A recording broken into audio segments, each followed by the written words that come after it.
Hey there, let's dive straight into this explainer and demystify the one crucial piece of paper that changes absolutely everything for you in Germany. If you've just moved here or, maybe you're planning to, you've probably heard those terrifying whispers about German bureaucracy.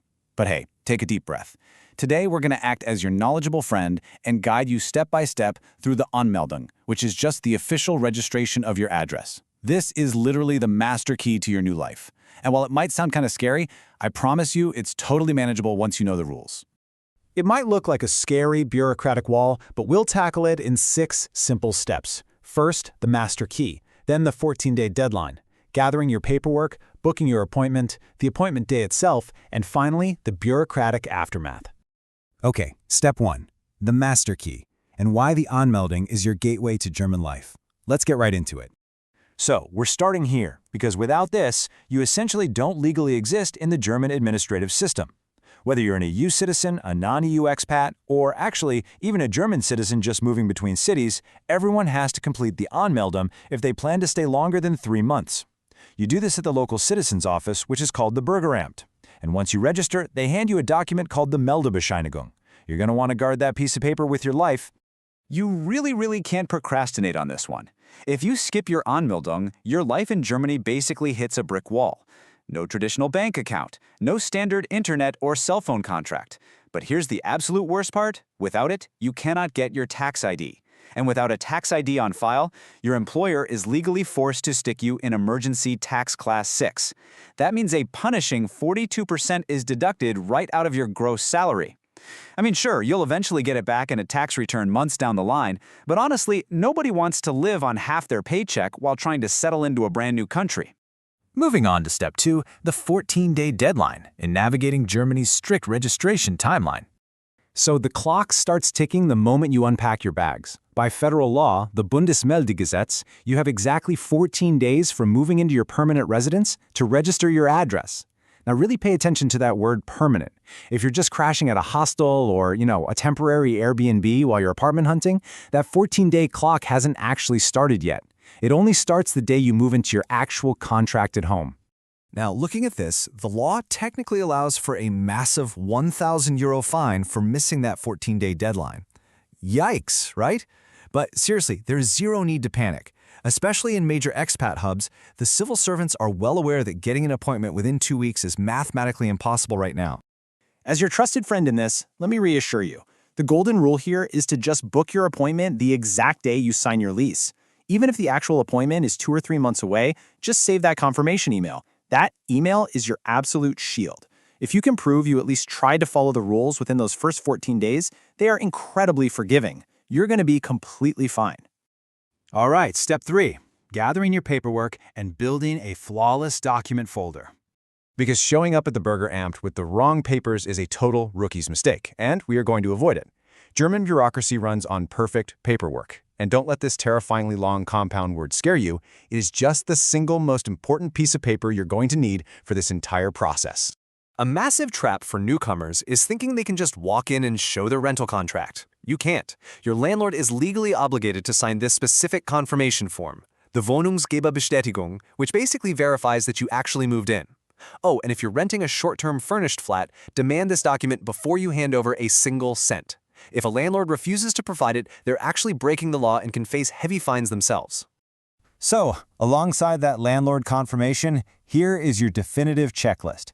You're going to need your passport or national ID and the Anmeldeformular. That's the actual registration form you can just download from your city's website. A huge tip here, print it out and fill it out perfectly at home. The official administrative language in Germany is German, known as Amtssprache, and many officials are literally forbidden from giving legal advice in English. Pre-filling your forms completely bypasses that language barrier.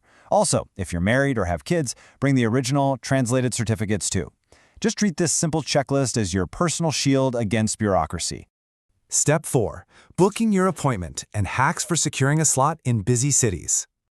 Let's talk about how to actually get your foot in the door when appointments seem impossible to find. Now, you might have heard that Germany finally introduced online registration. But hold on, this digital system is currently only for people moving within Germany who already have a German electronic ID and a Bund ID account. If you are arriving from outside the country for the very first time, there's no digital shortcut. You absolutely must do this the old-fashioned way, in person. So if you're moving to a major hub like Berlin or Munich, where slots literally book out months in advance, you'll want to use these insider survival tactics. First up, the 7:30 a.m. refresh. Sit at your computer early in the morning and hit refresh on the booking portal. They release overnight cancellations every single morning. Second, dial 115. The hotline operators often see internal slots that are completely invisible on the public website. Third, keep in mind you don't have to register in your specific neighborhood. Taking a quick train ride to a Bürgeramt on the quiet outskirts of the city can often score you a spot in days instead of weeks. Moving right along to Step 5, the appointment day, and what happens when your number is called. You've got your folder ready, and honestly, while it sounds intimidating, it's actually a very calm, maybe 10-minute desk interaction. But before you even hand over those forms, we have to talk about a massive financial trap. On your registration form, it's going to ask for your religion. Listen closely. If you tick Catholic or Protestant, the German state will automatically deduct an extra 8 to 9% of your income tax directly from your paycheck to give to the church. For a standard salary, we're talking thousands of euros a year. If you don't want to pay this, you must leave the field blank or write VD for no details provided or OA for without specification. Assuming your paperwork is perfectly in order, the official will just type on their computer for a few minutes, stamp a piece of paper, and hand you your prize, the Meldebescheinigung, your official registration certificate. Seriously, make a few photocopies of this right away because you are going to need them. And finally, Step 6, the bureaucratic aftermath and what gets triggered after you register. Let's see the massive chain reaction that gets triggered the moment your registration is complete. The second they hit enter at the Bürgeramt, the gears start turning all across the country. You don't even have to apply for your tax ID separately. Within about 2 to 4 weeks, the Federal Central Tax Office will automatically generate your permanent 11-digit tax ID and mail it right to your new address. Once you have that, hand it over to your employer immediately to fix that awful Class 6 tax rate. Oh, and shortly after, you'll also get a lovely letter from the Beitrag service asking for the mandatory TV tax, which is roughly 18 euros a month.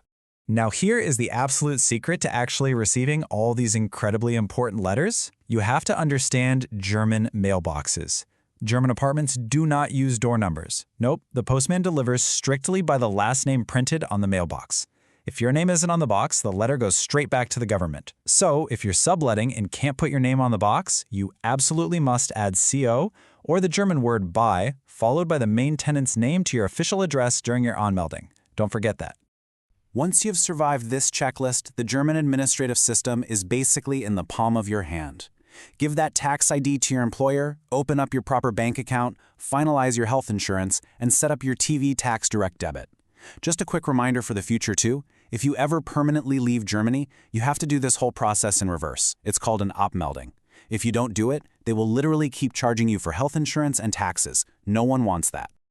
So, take a deep breath. You've completely got this. You now know exactly how to conquer your Anmeldung like a total local. Grab that landlord confirmation, book that appointment, and get started on your new adventure. But hey, you've unlocked your life in Germany with the Anmeldung. Are you ready to conquer the health insurance maze next? Join us next time on The Explainer as we continue to break down the barriers of living abroad and dive into the fascinating and, yep, sometimes confusing world of German health insurance. Catch you then.